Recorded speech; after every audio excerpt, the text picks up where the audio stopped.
cultivating motivation. And really cherish this opportunity that we have for the next hour and a half to learn the Buddha's teachings. Because these are teachings that show us the truth, that show us that it's to tame and subdue our mind, that help us and show us the way to develop and increase our good qualities. Let's rejoice at this opportunity and have a strong intention to take advantage of it. But in taking advantage of it, let's not do this only for our own benefit,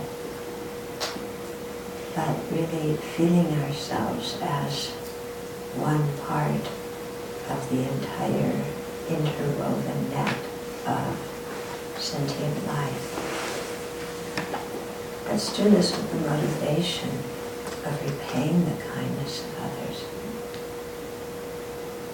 by transforming our minds so we progress along the path and have ever-increasing ability to be of genuine benefit to other living beings so that they can attain full enlightenment as well.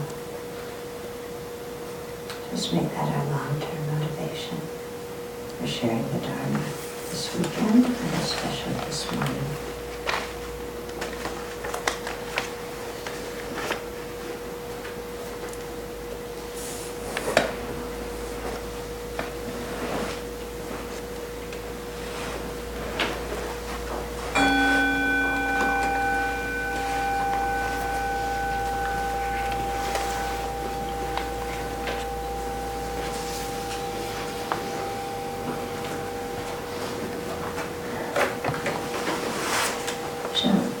This weekend we're going to be exploring the Heart Sutra, which is one of the foremost Mahayana sutras. Mahayana is one of the Buddhist traditions. And so this is one of the foremost sutras. There's several versions of the Prajnaparamita Sutra, the Perfection of Wisdom Sutra. There's 100,000 lines or 100,000 stanzas. 25, 20,000, 8,000, and this one is the heart or the essence of them all. Okay, so it's the abbreviated one. The Americans like things quick and short and abbreviated, but the thing is that the meaning is actually explained in 100,000 stanzas. So in this abbreviation, we have a lot to unpack to really understand. So it's a journey of many lifetimes, actually, to understand the real meaning of this sutra and to be able to put it into practice. But we're starting on that today, and we will certainly progress doing it. Before we get into the sutra itself, I thought I would explain the 4 seals. This is the way His Holiness Dalai Lama often begins the teaching as a way of introducing people to what are 4 principles or 4 seals that ascertain a certain teaching as the Buddhist teaching. Okay. So the 4 seals, I'll read them, list them and then go back and explain them. And they very much touch on this topic of the Heart Sutra, so they serve as an introduction and also get us into the material. So the first one is that all composite or all composed phenomena are things that are produced, that are conditioned, that all these kind of phenomena are impermanent or transient. And the second is that all tainted phenomena are in the nature of dukkha. Dukkha is a Sanskrit Pali word that is often translated as suffering, but that is not a good translation. A better translation is unsatisfactory. But when you use it as a noun, then you get unsatisfactoriness, which is quite long, the truth of unsatisfactoriness.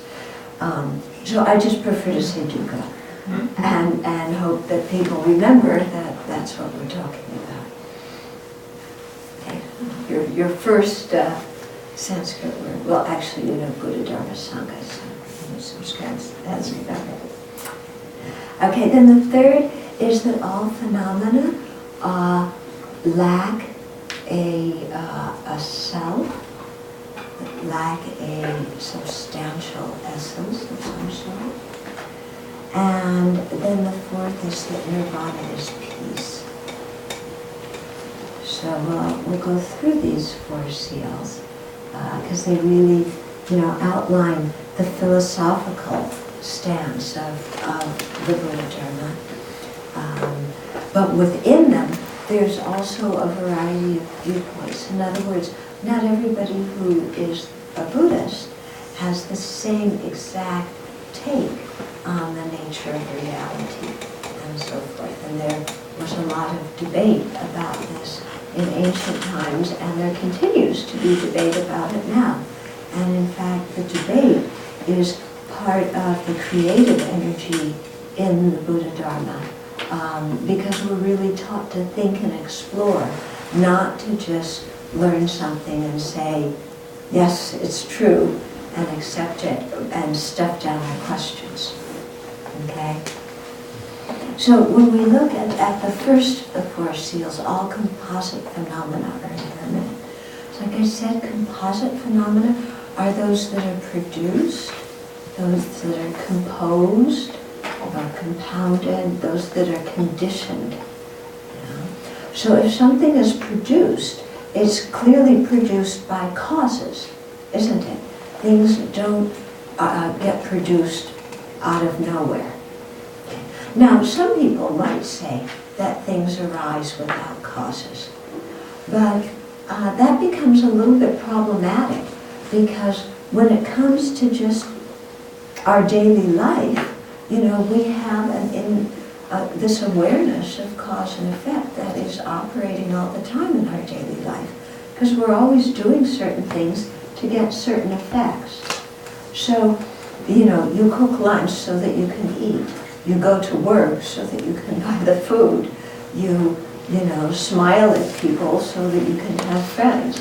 We do things, we create certain actions, do certain actions, knowing that they bring specific results. So that's in our daily life. Then, in a philosophical level, would it make any sense to say things are produced out of nowhere? It wouldn't, would it? Because that goes against just our day-to-day experience. We see you plant a seed and it grows, and there are results that come from causes. Okay. So then, if things have causes, then what are their causes?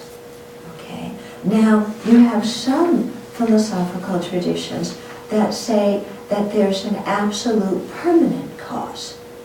Okay? In other words, there's something like an absolute creator, a creator who was not created, him or herself, and who does not change at all, but who has the ability to create. Now, here, if we investigate, can things arise out of an absolute static creator that doesn't change? Okay. So let's come back to our daily experience. When you create a cause, do you change in the process of creating that cause? When a seed is in the ground and it sprouts up, does the seed change? Okay. So we see that causes are always changing. They have to change in order to produce their result. Okay. Something that doesn't change can't influence and create anything. Okay? So if there is an absolute creator that wasn't caused him or herself, that means they're permanent, they don't change, then could something that is permanent and doesn't change create anything? If creation involves changing oneself. Okay, you see what I'm getting at? So spend some time thinking about that. You know, if it feels funny because you have some belief that there's, you know, an absolute creator, really sit with it and, well, how can the creator create if it doesn't change? Do I know anything that can produce a result without changing itself? Okay, and really use your intelligence to examine that. Okay. So we see that all causes, you know, change to produce results, and that results are produced by causes that change, and that the results, because they themselves are produced, are themselves impermanent, and they become causes for other things in the future. Okay, the seed becomes the sprout, which becomes the tree, which becomes the firewood, which, you know, becomes the ash, which gets recycled. Okay, things are constantly in flux, changing all the time. So there's different levels of change. When we say all composite phenomena are impermanent or transient, there's different levels of impermanence. There's a gross level of impermanence and a subtle level of impermanence. So gross level of impermanence is something that we see with our eyes. Something ceases, you know, in its present form, it just ceases. Subtle impermanence is, in general, superficially, it kind of looks the same, but it actually is changing moment to moment. So let's go back and look at this gross or coarse level of impermanence. That is, for example, when a tree falls down, or when a building collapses, when somebody dies, okay, when the food gets rotten. You know, there's always this kind of level of change that we see with our eyes. The sun sets, okay, the moon rises. There's this gross change. In spite of there being this gross change, because all these things are conditioned and produced by causes, sometimes we're very surprised at the gross changes, aren't we? And our mind rebels about them, okay? When somebody dies, we're very shocked, aren't we? We're so surprised. How is it that this person died? Yeah. And yet, we all know that everybody's going to die, don't we? Throughout history, everybody's died. Nobody's, you know, been alive until now. All the great religious leaders have passed away. We know this. And yet, even when it happens, we're so surprised. The economy is a composite phenomenon. It's produced by causes. Are the causes always going to go up and up and up and up? No. We all know the economy's going to go in cycles, and it's going to go up and down and up and down and up and down. But when it goes down, we're all so surprised, aren't we? How did this happen? The economy's always supposed to go up. Yeah. And yet we know that because it's a compounded conditioned phenomena, that it's not always going to. So even this gross kind of impermanence, you know, the more attached we are to something, the more our mind rebels against even gross impermanence. Okay. When we're not so attached to something, you know, somebody else's house in Kazakhstan falls down, that doesn't mean anything to us. Okay. Our house falls down, it means a lot. Okay.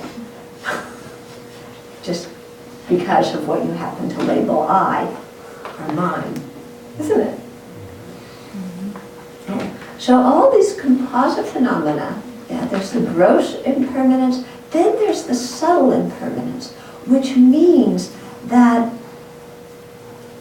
everything that arises does not need any other factor to influence it, to make it cease. In other words, just its arising is already the cause of its ceasing, because things change moment to moment, and they don't remain static for even the next moment. So if we go back to our science classes, this is what's taught in science class when we study the nature of the atom. Okay? Are the electrons all in the same place all the time? You know, is the nucleus always remaining the same? No, even on this tiny, tiny level, which we can't even see with our eyes, everything is changing moment by moment by moment. You know, even if the electron moves to another place, it's not exactly the same electron, is it, if it's moved to another place? It's not that the electron is static and unchanging, but it's just the place it's in around the atom changes. It's not like that, because to change places, it itself is changing. It becomes new. Okay? So the old electron is disintegrating at the same split second that the new one is arising. Okay? And that new one, it isn't like it arises and then stays permanent for a while and then ceases. Okay? Because how could it remain permanent for a while? But just in the process of arising, it is already in the process of ceasing. Okay? So this momentary impermanence, it means, you know, that in the smallest split second, which we can never quite get to the smallest, can we? Things are arising and disintegrating. Now there's a relationship between the gross impermanence and the subtle impermanence. We see the gross impermanence when the sun sets. Okay, we go, oh, sun is setting. How did it get to be so late already?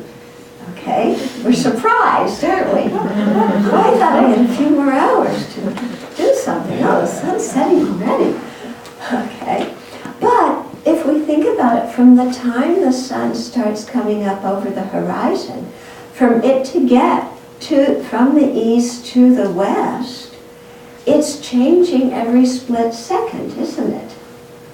And its position is moving, it's changing, the world is changing, the whole thing, split second, moment by moment, nothing's remaining the same.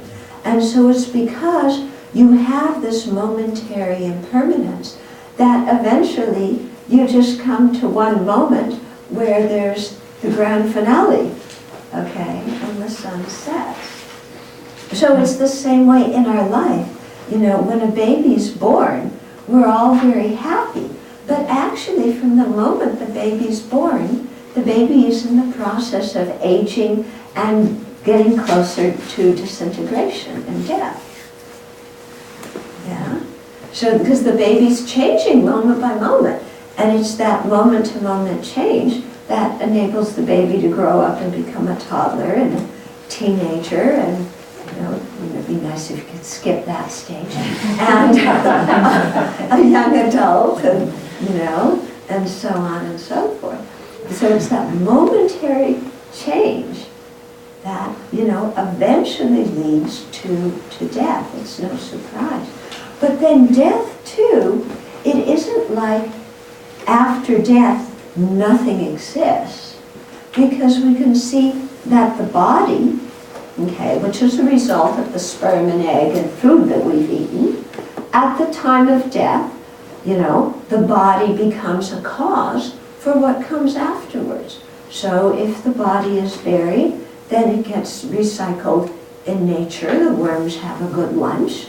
Okay, if the body's burned, then we have the ashes, we have the carbon dioxide that goes off. Actually, I learned it's very bad for the environment to cremate. I didn't know that before, but it's very bad for the environment. But anyway, the body gets recycled like that, yeah. And then if you cremate, then you have the ashes, and the ashes also dissolve back into the earth. So that's all changing, not remaining the same. There's no permanent cessation of the material of the body. It just changes form in some way. And then with the mind, the consciousness of the person, at the time of death, the body and the consciousness, since they have different natures and different continuums, the body gets recycled in nature. The consciousness, the mind, is not form. It's not made of atoms and molecules, so it doesn't get physically recycled. But rather you have one mind, one moment of mind producing the next moment of mind, the same way we do when we're alive. Because when we're alive, one moment of our mind produces the next moment, doesn't it? Yeah. Is your mind the same now as it was when you walked in at the beginning of this session? No, it's different, isn't it? So this momentary change with one moment of mind acting as the cause, the substantial cause for the next moment of mind. Okay. This process continues at the time of death with one moment of mind acting as the substantial cause for another moment of mind. And so you have this mental continuum that in the case of ordinary beings gets recycled by being reborn in another body. In the case of holy beings with great compassion, then they have the ability to choose their rebirth. In the case of Buddhas, their mind stream also continues, but they just send out many emanations to benefit sentient beings all over the place. Okay? But the Buddha's mind is also changing moment by moment. Okay? That change doesn't mean that somebody, once they are a Buddha, can lose their Buddhahood. You can't do that, okay? Because your mind is free of defilements, and only defilements can make you fall down. So once the defilements are eliminated for once and for all, then there's no way to gain them again, okay? But we still have this moment-to-moment change that's going on, even when we speak of the Buddha's mind. Okay? So all these composite phenomena are changing all the time. Okay? So here already, in talking about this, we can see how we understand it on an intellectual level, but then something prevents us from really getting it on an emotional level. We got it up here. Down here, it's like we still want things to be stable and permanent. Yeah? And we're surprised when things end, we're surprised when people die, we're surprised when the stock market changes. All these things are big surprises, and that's gross impermanence, let alone subtle impermanence. So you see that while we have an intellectual understanding, yeah, kind of innately, how we approach life, it doesn't match our intellectual understanding. Okay? So what is it that causes this gap between what we know up here and what we actually know down here? That's called ignorance. Okay? So you can see that there's some ignorance obscuring our mind so that just even on a day-to-day level, we don't see things, even in the way that even intellectually we know they exist. And even in this thing of impermanence, we're blinded by ignorance.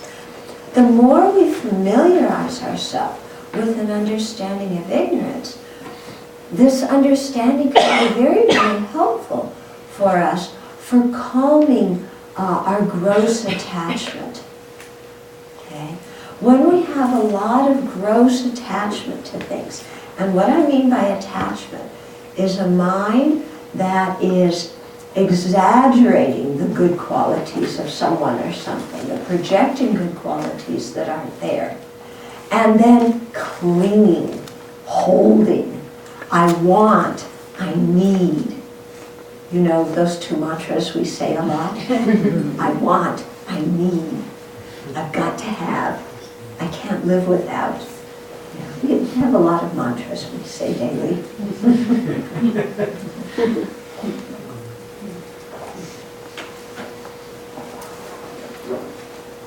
Okay, so if we have an understanding of impermanence, gross impermanence and especially subtle impermanence, it helps reduce that clinging attachment, because we see that whatever it is that we're clinging to is in the process of changing moment by moment. It's not remaining the same. And yet when we're attached to something or someone, we want it to remain the same, don't we? Yeah. When you first meet somebody and you fall in love, we've all done that, right? Yeah. Then your idea is that it's going to remain the same, isn't it? Yeah. Your feelings about that person, their feelings about you, the relationship, it's going to remain the same. Is a relationship a caused phenomena? Yes. Are things that are produced by causes, do they remain the same? No.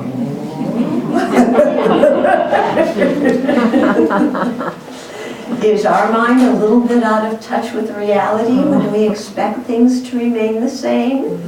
Yes. Okay. So you can see that the more we contemplate impermanence, then it can help us settle our mind from this attachment, okay? Because when we understand that things change, then we don't grab so much onto them. We don't expect so much from them. We aren't so bummed out when they do change. Because if we look, you know, it's an interesting thing to do. You know, look at the things in your life that you've been the most unhappy about. Okay, just think for a moment, something that you've been very unhappy about. Okay. Didn't that thing come about as a result of a change that you didn't want and didn't expect? Because there was something else that you expected and wanted to continue? It could have been your job, it could have been your reputation, it could have been your status, you know, could have been some possession, a relationship. But if we look, you know, so often our greatest sufferings in life are because something changed that we didn't want to change, that we didn't expect to change. So we can see that the more we're ignorant, you know, and don't see impermanence, then the more we attach to things and cling to them, expecting them to always be there. And the more we're attached, the more we experience pain when the natural process of change occurs. Okay? So if we understand that things change and don't remain the same, then the mind has more space, because when they change, we're not so surprised and startled. Okay? And it also, in a funny way, enables us to enjoy what we have more when we have it, instead of worrying about losing it. Because we can see that when we're very attached to something, and we have an intellectual idea that, oh, this person's going to die, or my bank account's going to go down, or whatever, then what do? Instead of releasing the attachment with wisdom, we develop anxiety and worry. Because we know it's going to change, but we don't want it to. Yeah? What do you think? Is that kind of way of thinking behind a lot of the worry. You have something, but you can't really enjoy it because in the back of your mind, you know it's going to change and go away. And so you're going to do your best to make it permanent and stable so it won't change and go away. Okay? Does that cause mental grief? Boy, oh boy, doesn't it? Yeah. Whereas if we really understand impermanence, then rather than try and make something permanent that is impermanent, you know, in order to keep our attachment to it, we become wiser and we release the attachment and the clinging and thereby release the worry and the anxiety about losing it. And when we're free from worry and anxiety, then our mind is so much more open to enjoying what is there when it's there. Yeah? But it's a funny experience. We're not very good at enjoying things when they're there. Yeah? We're usually not very present in our life. We're usually in the past and the future. Yeah? But just enjoying it when it's there, knowing it's going to change, yeah, that actually is much nicer, isn't it? When it's there and when it goes. Because there's no clinging, and so there's no grief, there's no worry. So, I heard somebody once say, you know, when you have a nice cup, you think the cup is already broken. Okay? So if I look, and this is my dear beautiful cup, but my cup is already broken. Because it has the nature of change in it. Yeah. It's going to break, for sure, this cup. Don't you agree? For sure this cup is going to break. Undeniably, this cup is going to break. You know, whether I drop it or somebody else knocks it over or something falls from the sky, this cup is not going to stand forever, you know. So in one way, the cup is already broken. So there's nothing to try to latch onto, expecting it to always be here and always be the same. If I have that awareness and I let go of trying to make it permanent because I know that's impossible, then for as long as the cup is here, I enjoy having the cup. And when I drop the cup, you know, and it breaks, then I knew that was going to happen. It's okay. The world's not going to end. Okay? So this understanding of the first of the four seals is very, very effective in our mind. Okay? But like I said, we've got to use it properly. If we don't use it properly, yeah, then intellectually we know something's going to change. But then our mind grabs on harder, trying to make it stay the same. Yeah, and that's when we get full of worry and anxiety. Okay. But that is not the way to meditate on impermanence. Okay? Yeah? So sometimes when we meditate on impermanence and we really think of, you know, okay, the cup is already broken.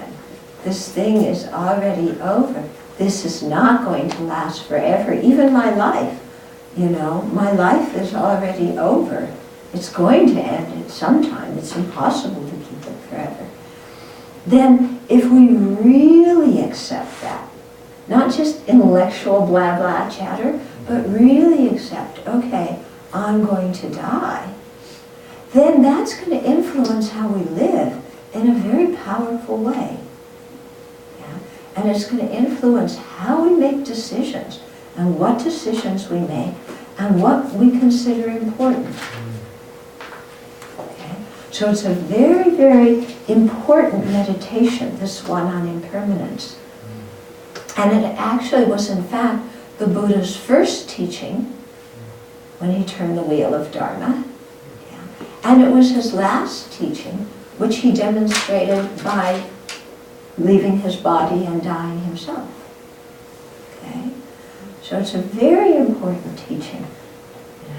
And so if we can really contemplate it, and at a deep level, at first when we think, I'm going to die, or that my loved one's going to die, or I'm going to go broke, or, you know, any of these things, at first the mind goes, you know, like, I don't want to think about this. And then we turn on the television set. Don't we? And we go to the refrigerator. We go look up something on the internet. We go walk the dog. We turn on some music. You know, we plug in. We do something else to distract ourselves. Because our mind gets frightened at first by understanding impermanence. But if you've really thought about beforehand the benefits of understanding impermanence, and you're really sure that this understanding is going to help you to be more smooth, more accepting, less up and down and nutty in your life, you know, if you've really thought about the benefits of understanding impermanence and really kind of imagine how it would be like to live with an understanding of impermanence. Then, when you start to get that understanding, instead of going, oh, it's all changing, you go, oh, good, I'm getting somewhere in my practice. You know, yeah, it's a little scary to think I'm going to die and everything's changing. Yeah, it's scary, but that's okay, because I'm getting somewhere in my practice, and eventually, yeah, this understanding is going to really benefit me and make my life so much better. Okay? Are you getting what I'm saying? Yeah? I was thinking when you were talking is that what my mind does, it says, okay, I can accept it's going to change, and then I fantasize how it's going to change. And then if it doesn't change that way, I'm just as distraught as if I haven't given it any thought at all. Okay. How and when. Yeah. So we know it's going to change, but then we want to control how it's going to change. Yeah. And so then your mind is, again, fantasizing into the future of how it's going to change and how you're going to be the director of how it changes. It's not going to change in any other way than how we want it to. So this is actually going to get us into the third of the four seals. We're still at the first one. But this idea of a self that's in control, yeah, that one comes in the third. Okay? But it's a very good point, you know, what she made. I said, oh yeah, it's going to change. And here's how it's going to change. Yes, my wealth is going to change, and it's going to increase. Yeah. I have found, even on an intellectual level, thinking about impermanence, that it also works with aversion and suffering, that things come and I want to make them as permanent as I want to be attachment. So if I start looking at suffering, this too will change. It helps me to lift my mind out of that kind of thing. Right. Okay, another good point here. That sometimes when we're in the experience of the moment, just how we expect the good thing not to change, we expect the painful thing not to change. Okay? And when our mind is stuck in that painful thing, you know, I'm experiencing pain and it's not going to change. Okay, we get in that state, don't we? Yeah, it's what we call depression. Yeah, I'm experiencing pain and it's not going to change. Yeah. Or it's all, you know, or we lose somebody, I'm experiencing grief and it's not going to change. Okay.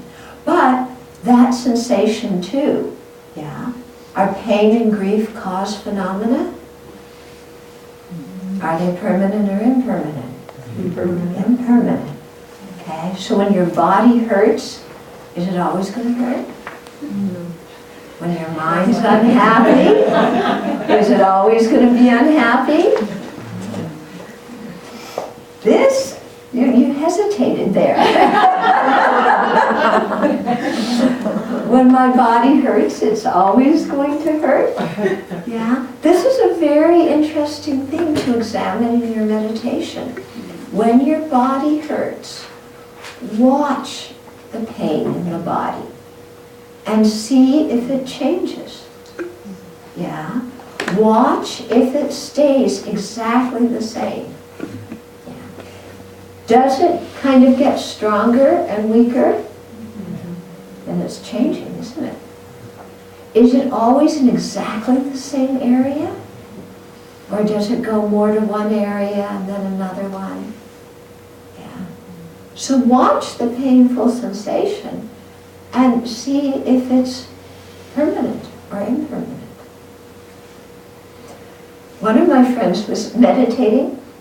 He told me he had an incredible pain in one shoulder, and he was watching the pain, and then all of a sudden it jumped to the other shoulder.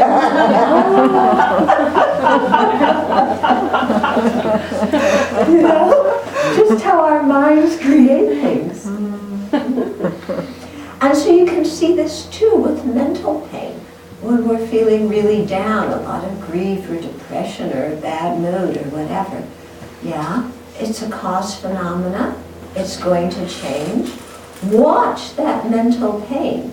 Is it exactly the same every single instant? Yeah. Can you maintain an equal state of depression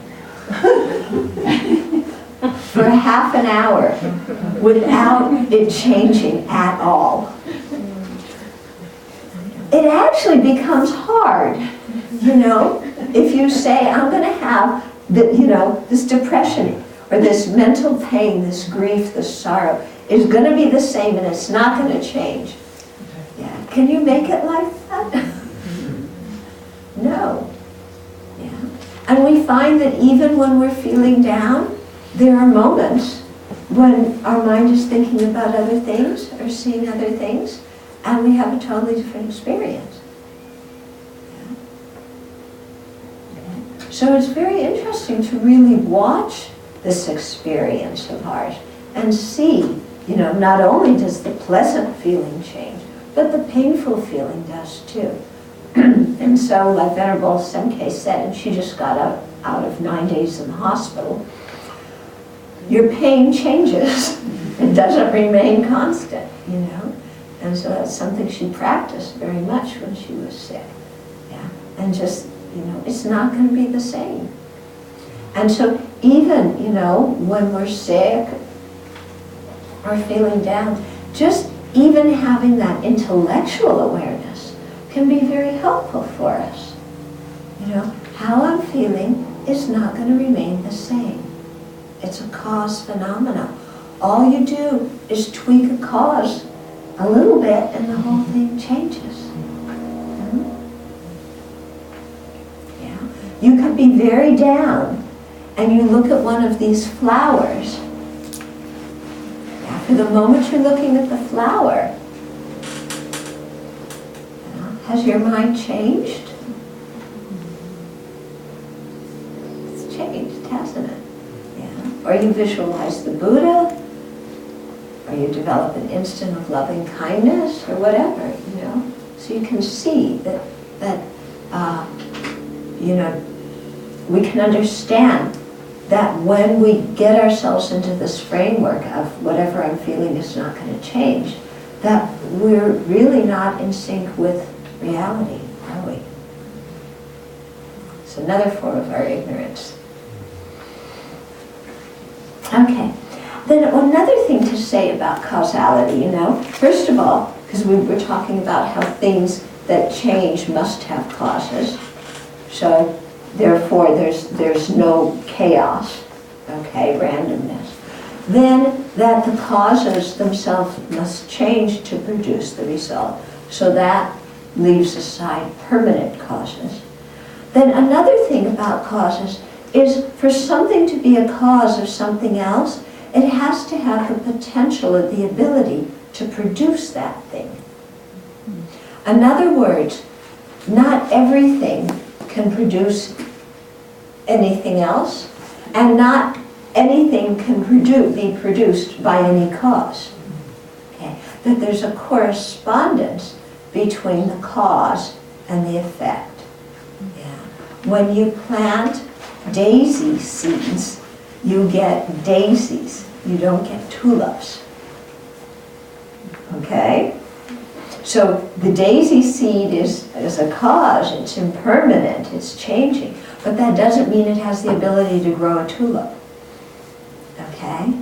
So the results that come from a certain cause correspond to the potential of the cause. Yeah? So there's a causal relationship. So this also is something quite important to understand, because there's causes of happiness and there's causes of suffering. And it's important for us to understand what causes happiness and what causes suffering, so that then we can create the causes for them. But if we misidentify the causes of happiness and the causes of suffering, then we might engage in creating causes that lead us to the result we don't want to experience. Because we're thinking that tulips come from daisies, and that daisies come from tomato seeds. Okay? So a lot of times in our life, have you done things that you thought were creating the cause of happiness for yourself, but you didn't get the happiness you wanted? Yeah?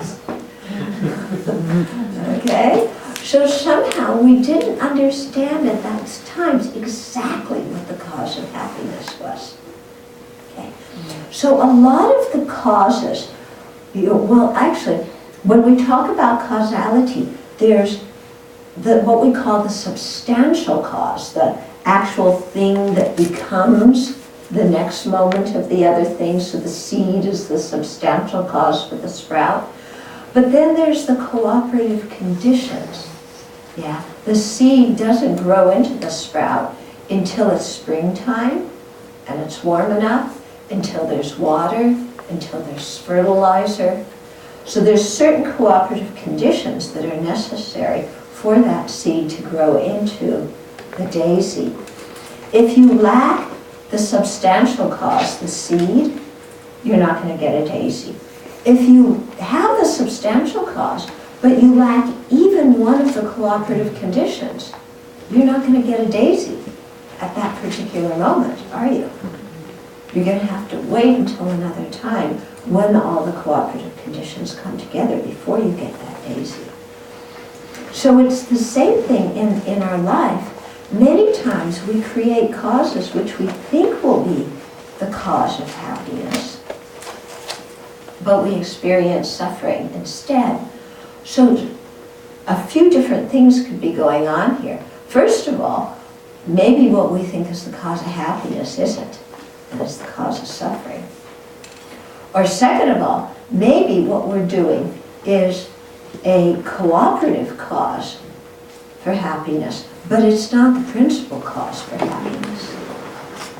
Yeah. So it's like you want to grow daisies. There's no daisy seed there, but you keep watering and watering and watering. And then you wind up with mud instead of a daisy. Okay? So the water, could bring you a daisy, but you don't have the seed. Okay, so it might be spring and it might be, you might water it, but no daisies. Okay? So when we talk about the experience of happiness, one of the principal causes is, or should I say the principal cause, is our previous actions. Yeah? Action is the English word for karma. Okay?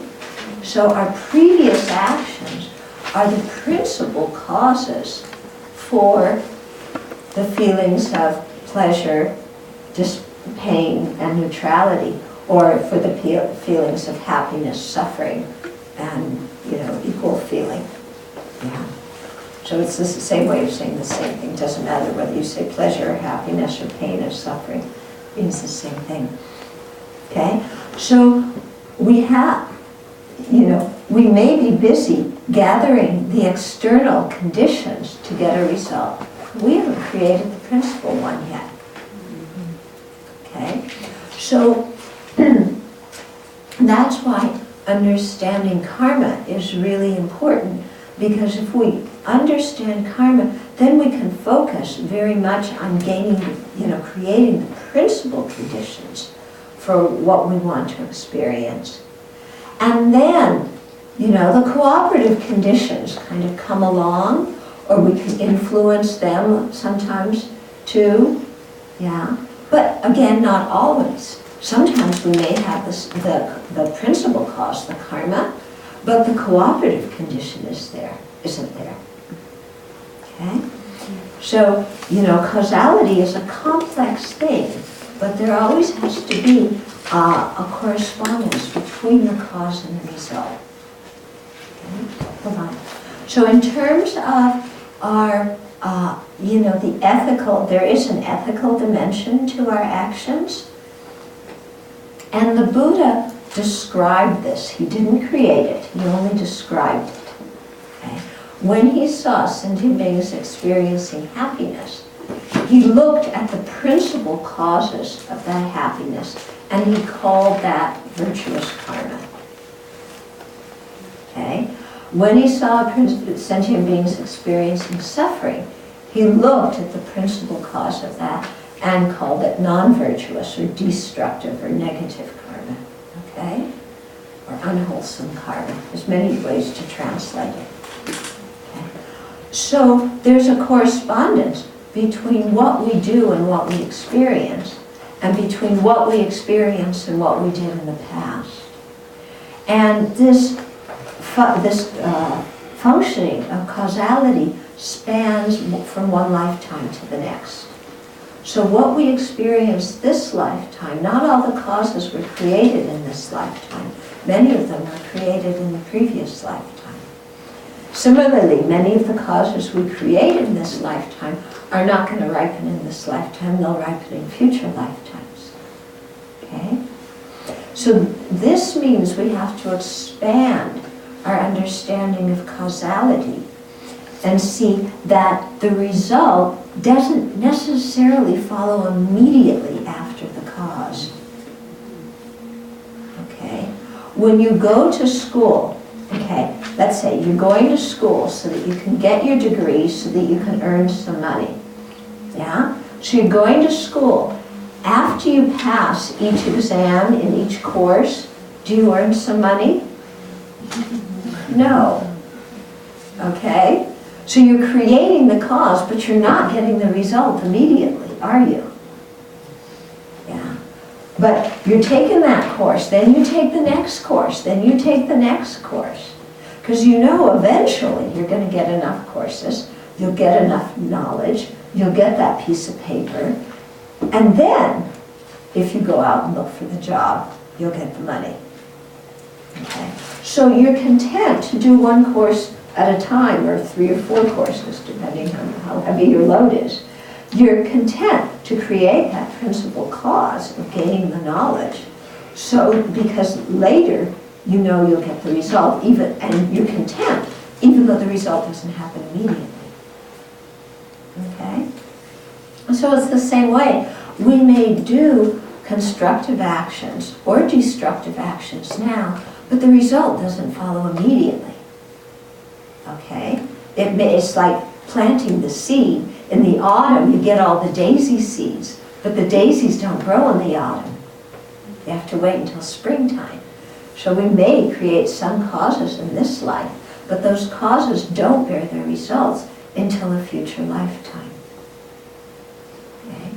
But then, even when you have the cause, you need the cooperative condition.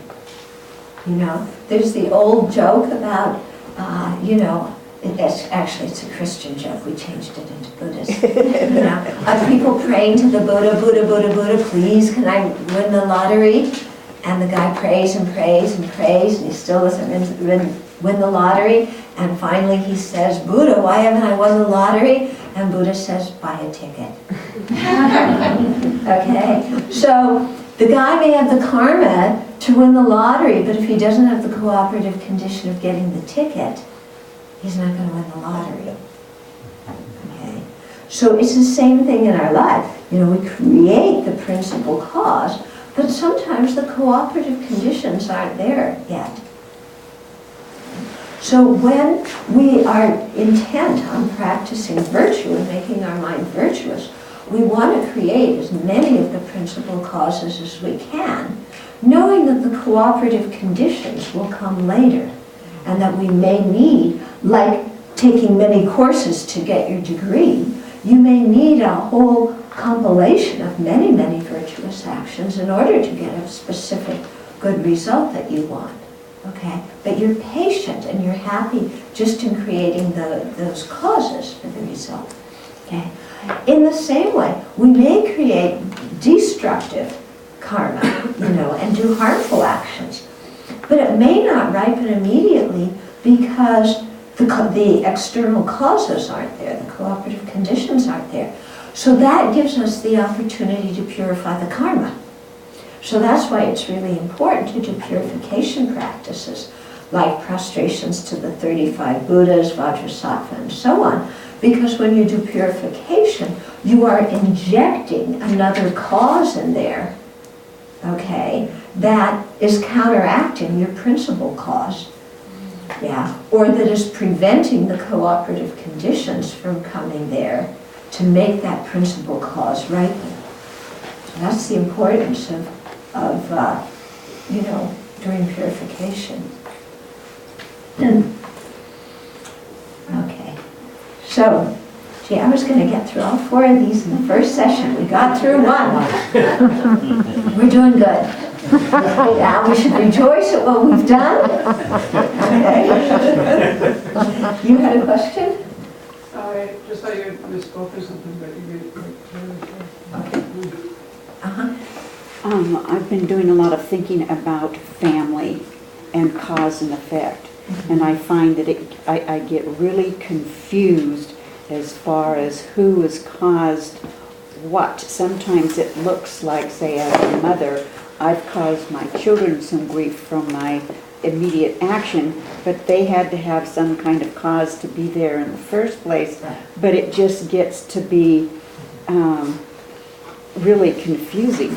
I don't know if I want it to be confusing, but when I'm trying to sort all of that out, it does get much more complicated. Okay. So you've been saying that you've been thinking about family, and this pertains also to things beyond family too, that you see sometimes your children are unhappy and you think that maybe something you said or done was the cause for that unhappiness. So it gets confusing, you know, did you cause their unhappiness or did they have some kind of karmic cause for their unhappiness, and who causes what? Okay? So whenever we experience suffering or happiness, the principal cause is our own actions. Okay? So when we say so-and-so made me unhappy, sorry folks. Yeah. That's a lie. Yeah. So we lie a lot, don't we? Yeah. So-and-so made me so unhappy. They made me mad. It's their fault. They're the cause of it. That's not true. Okay? The principal cause of our unhappiness is our own harmful actions created in the past. Okay? The cooperative condition for that ripening may be what somebody else said or did. And what somebody else said or did, they may have been doing with a good intention, they may have been doing with a bad intention. We don't know, and it doesn't matter. Okay? We always think, okay, if it's a misunderstanding, then I don't have a right to be angry. But if they really wanted to get me, then I have a right to be angry. Why do you have a right to be angry? Yeah, the principal cause, whether they want you to suffer or don't, principal cause is always our own actions. Not necessarily this life. It could have been previous lifetimes, long time ago. Okay? Yeah, that daisy, that, you know, what do you call it? Knapweed seed was planted a long time ago. But it was lying there ready for this one event to happen. Okay? Yeah. So in a situation like you're talking about, when you're talking about family, our responsibility is our actions. Okay? Our responsibility is not controlling other people's results. Yeah. Our responsibility is our actions. Yeah. That doesn't mean that we can say, oh, somebody, you know, I talked rudely to somebody because I really was mad at them and their feelings got hurt and it's all their fault. Okay.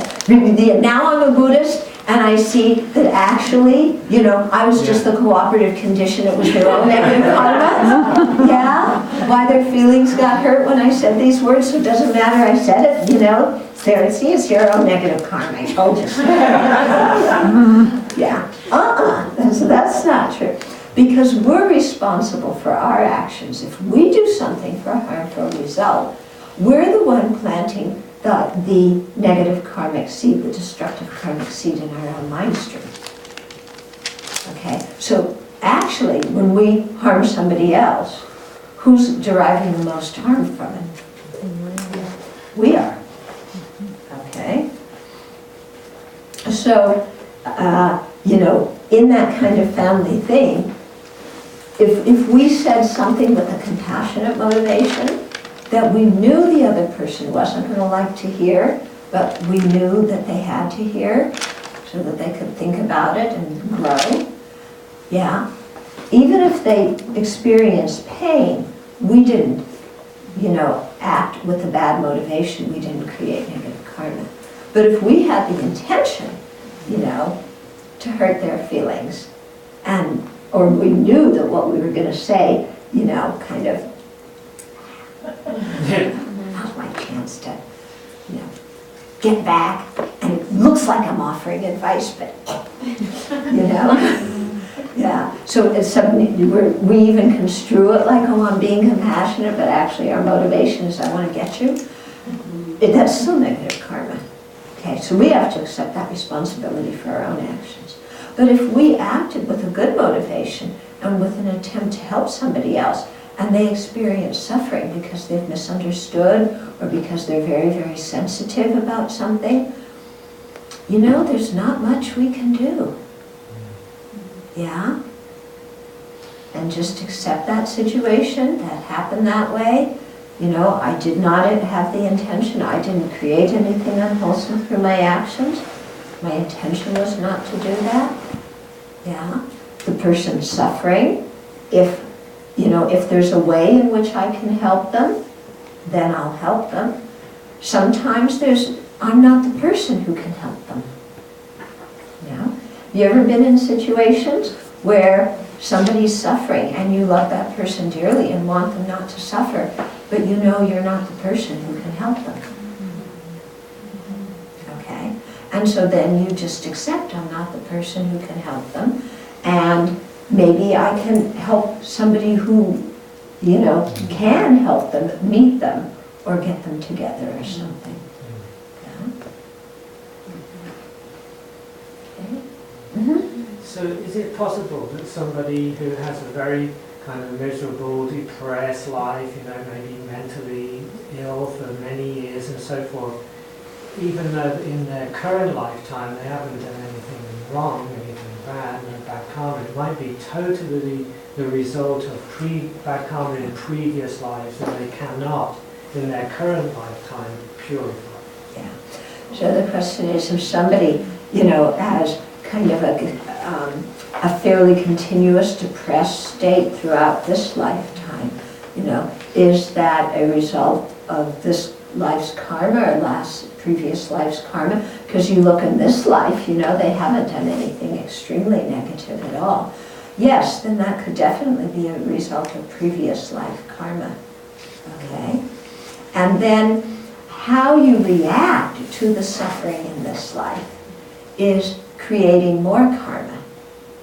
So if we react with it with, oh, I feel depressed, yeah, and then we do the taking and giving meditation, and we say, you know, may this suffice for the unhappiness and the suffering of all living beings, and you do that, you know, taking on the suffering, giving your happiness, then even if you feel bad, you know, you're generating virtue, a virtuous mind, and that virtuous mind is going to create the cause for happiness. And you might, lo and behold, find that it actually changes your mood right now too. But that's kind of a byproduct, because, you know, you're really creating the cause for future life happiness. Or maybe you do a lot of purification. You do a lot of Vajrasattva practice or 35 Buddha practice, and you really think, you know, whatever's causing this kind of depression that I suffer from, you know, I don't know exactly what I did in previous lives, but whatever it is, I confess it. You know, maybe in previous life I caused other people mental pain, and so now it's ripening me experiencing mental pain. And so you do the 4 opponent powers, and you purify, and you imagine all that light from the Buddha coming into you, filling you up, and you think that all that negative karma is just being released and purified. And that can often help a great deal too. Okay. So in many things we have to work at the level of karma, and we have to work at the level of the cooperative conditions. Can you do this for others? Will it affect them? Like, let's say the person's depressed and not a Buddhist and doesn't know about purification, Okay. but you bring them in. Right. What effect does Okay, that so the other person is somebody you know who's not a Buddhist, who's suffering from depression or even physical pain, whatever. Yeah. So what we do is, you know, we each create our own karma. We each have to purify our own karma. Yeah. But we can still do the taking and giving meditation, imagining we're taking their suffering and the karma that causes it. And that actually benefits us a lot in our practice, because we're developing that strong compassion. And it sets up, I think, some kind of energy field whereby the other person's good karma may have a better chance of ripening. Because, you know, they've done all these studies that when people pray for a particular person, very often that person does become better. So I think that the force of our meditation or our prayer, we're the chief beneficiary, but it can also, you know, affect the cooperative conditions around the other person that gives the chance of their good karma ripening. So that's why after somebody dies, we make offerings and we do pujas and different things like that to create that extra karma that we dedicate for that benefit, because that can act as like the fertilizer for their own good karma to ripen. Okay. But then they have to have that good karma that has the power to ripen at that point too. If someone is mentally ill in this life and does actions or that hurt people and is just destructive sort of person, so then are they just doomed in the next life? Okay, so if somebody is mentally ill in this life and does a lot of harmful action, are they just, you know, going to have a lot of suffering in their future lives? There's some kind of thing that when you aren't in your right senses, that the karma's not quite as heavy. Yeah. You know, the karma is not as heavy if the mind is really mentally ill. If you're hallucinating things that aren't there, yeah, the karma is not as heavy. In our monastic vows, yeah, in terms of, let's say, our root vows, if you are mentally ill at the time you do an action, that doesn't constitute a full break of the precept, because you were completely out of your senses. So the karma is different.